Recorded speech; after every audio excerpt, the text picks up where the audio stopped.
Hey, it's Benno once more. I'm going to make another video today talking about some experiences I've actually had personally with nature and insects. So insects often in their brains or whatever, I mean, I don't understand them, but what I do know is that some insects would rather die fighting than abide to anything that a human is trying to impose upon them. So, for example, one time I had an itch in my trousers and I'd just been out for a long nightly walk and I knew something was in there, so I took trousers off. I was in the bathroom, don't worry, I wasn't in a public place, but no, anyway, I took it off and this insect was there, left on its back. It was like a small kind of roachy, disgusting little insect. And I was sending messages to the insect saying, come on, just be at peace, just flip back over and be at peace. And it was kind of just wanting to fight. It didn't want to be at peace. So the nature there was fighting. It was grotesquely, didn't want to give up, and then eventually I was just saying, come on, persist, persist, and it died. Its heart stopped, it died right there and then. And yeah, basically insects, sometimes they aren't really in control. They are like so minutially impulsive that if they smell or sense something, or they register something, like a smell of beer, they'll go towards it. A light, they'll go towards it. A moth is a classic example of that. And they'll die. They will die. So they are like the most easily led beings on the planet, the insects. But there's so bloody many of them. There's so many billions and trillions of them that there's always going to be more. So it's almost like a video game. If you have like 1 billion lives, it doesn't matter what you do. You try that way, you try that way, you can be fully impulsive. And there's not going to be any repercussions because you've got more lives. One insect dying is nothing for them. We only have 8 billion people, but there's absolutely, I mean, there's like probably like 1 trillion times more insects there are than humans, or more. So, but the thing is, yeah, we actually have choice and we have this free will. Insects, they will go on exactly what they need at that time, and they will fight to the death. This is something that you need to be aware of.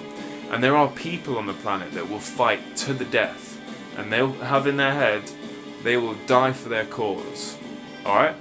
So just become aware of that, and we can try and guide insects and we can try and guide others, but there are people, and you see like terrorism, there might be a lot of messages from spirit and God or whatever you want to say, and it's a lot of people that are approaching these seemingly normal regular people, but they've got secrets and demons and hidden agendas, but their family might be approaching them, and spirit will be using their family to try and just always, it's always good and evil, always. There's always good and there's always evil, and there's always the two voices. It's like the two shoulders, the angel and the devil. You have to choose which one you want to listen to, because the universe is communicating these things. It's given us the choice. I know humans, we make up this God, devil, good, evil thing, but it is a universal thing also. I said before that the universe is cruel. Yeah, it's cruel, but it's always going to give us choice. That's the thing about the universe. It never wants to lock us down. Your job might make you feel locked down, your family might make you feel locked down, your mindset might make you feel locked down, but the universe is always open, baby. It's always lucid. It's always going to keep being there, and it's always going to give you more options. So if you're aware of that, you can use that. But when people, so go back to this terrorist, so he's there and he's already planned what he's going to do, imagine, hypothetically of course. So it's 2 days before this event, and suddenly his wife's going to come in, and his kids are going to scream. This is all messages. This is all being messages. The way the wife speaks, what she says, the words she says. Even if she doesn't know what he's going to do, there's something possibly that's in her higher being that's going through her, or in spirit, that's insisting on certain words, certain, maybe she should say, are you sure you're okay today?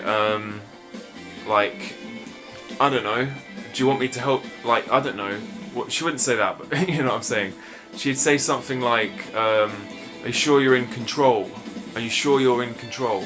Or like, you know what I'm saying, you can imagine the situation, but there's always a lot more. When you watch, like, when you see the news and you see, oh, a terrorist has done this and that, you don't know the full story.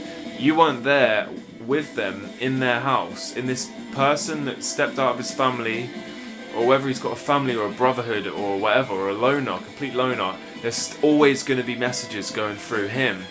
Whether it's he's picking up mental things, or people are communicating to him, or he's walking down the street, and there's always going to be that voice of good and trying to turn him around, you know what I'm saying? Because the universe, when you decide something and you put it out there, the universe already knows that that's what you want to do now. So if it's something that is going against the flow, the overriding flow, then it's going to be tough for you to do it. Equally as the people that get rich in the world, it's going to be tough. If you want to get rich, you've got to go against a lot of things that are saying, no, do this, just have a cheeseburger, just masturbate, just don't focus on what you want to do, just feed your consumption needs. And that's the way it is. I mean, there's always going to be the voice that's saying, do the best you can, like, and help others, and don't go down a negative path. And then there's always going to be people that are trying to claw you back into bad habits.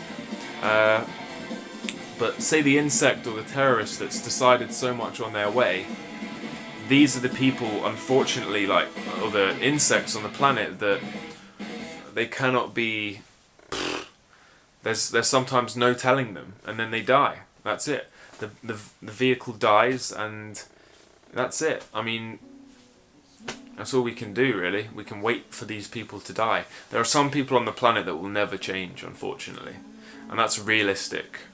They will never change. There's people that are so possessed by evil. All we can do is wait and breed positive generations, and hopefully the world will change. But it's not going to change just like that. I mean, these people are set on their ways, man. So you got to be set on a positive way, I think, or do what the fuck you want. The universe is going to sort itself out, or we will destroy ourselves. It doesn't really matter. I'm just telling you how it is. So peace in and out again, over and out, Frano.